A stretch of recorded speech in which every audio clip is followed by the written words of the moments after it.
jàmm mbokkentoon na Leuz Info TV am nañu mbégte del siwaat ànd ak yéen comme niñ koy defee ci seen bi bu fekkee gan nga aboneel nga bës cloche notification bi waaye itam nga partagé ko dañuy dikk ak yéen ci lu soxal mbirum assemblée nationale ak njiit li di Ousmane Sonko jamono ji nag moom mu ngi ñu daal di xamal ni ki démb ne daat nay bind kii di président de la république ngir de sàkku avem ci réforme constitutionnelle yi nga xamante ni nag daat nañ koo nam amal foofa ci assemblée nationale waral nag mu daal di koy bind jox ab ultimatum ngir mu tontu ko fii ak le 22 juin moom mi di président bu assemblée nationale la mu jàpp mooy fii ak le 22 juin bu ñu président de la république tontuwul ñun daañu procédé li nga xamante ni moo di liggéey bi jublu ci projet de l'exécutif ñeel li nga xam moo di projet de loi pour continuer li nga xamante ni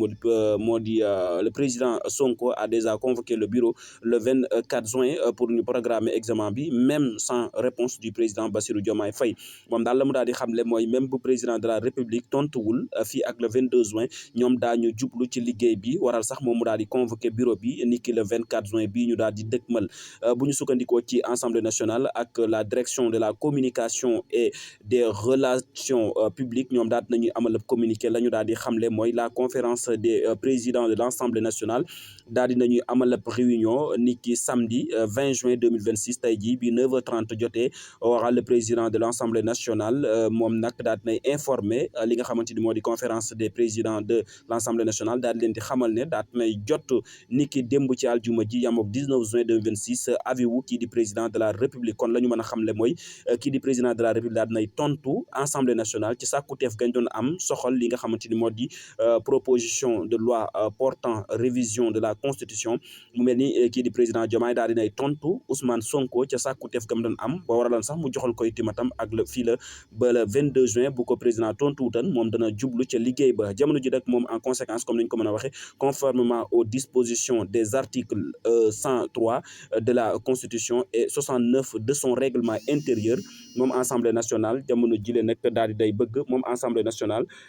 jamono ji daal di nay bëgg a entamer ñaareel bi phase de la procédure celle de l'adoption waaye itam un nouveau calendrier boo xamante ni daat nañ koy retenir ngir mën a fixer date yu lee lu ci mel ni le 24 ak le 29 juin 2026 daañu ko mu nekk date yoo xamante ni dañ koy daal di respecter pour ñu mën a amal travaux yi en commission et en séance plénière kon daal la ñu mën a xamle mooy ultimatum bi nga xamante ni kii di président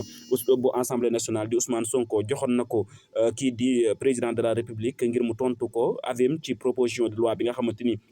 mu ngi soxal révision de la constitution moom Ousmane Sonko nag kii di président de la république daal dina koy tontu ni ki démb ci aljuma ji yamook 19 juin 2026 waxal nag moom mi di président bu assemblée nationale jamono ji la nag la mu bëgg mooy daal di dox jëm ca liggéey ba bu sukkandikoo ci article 130 bu constitution bu Sénégal ak article 109 bu règlement intérieur bu assemblée nationale ci la bëgg daal di sukkandiku ngir mën a entamer liggéey bi la ñeel procédure bi nga xamante ni moo jëm ci adoption bu ni mel waxal mu daal di lancer ab calendrier bu bees tàq boo xamante ni nag dafa daal di fas yéene fixé ay datam le 24 ak le 29 juin 2026 danañu amal ay commission waaye itam ay séance plénière kon mel daal loolu moo fi gën a fës ni ki tey ji soxal mbirum assemblée nationale ak wala mbirum assemblée nationale ak li nga xamante ni moo di exécutif ba di président de la république ak coow yi nga xam ne ñu bare bari ñu ngi koy wax naan ab tension mais nekkul benn tension warteef la ci assemblée nationale bind président de la république ngir mu joxe avis ci lu ni mel waral ñoom ñu bind ko di xaar ab tontom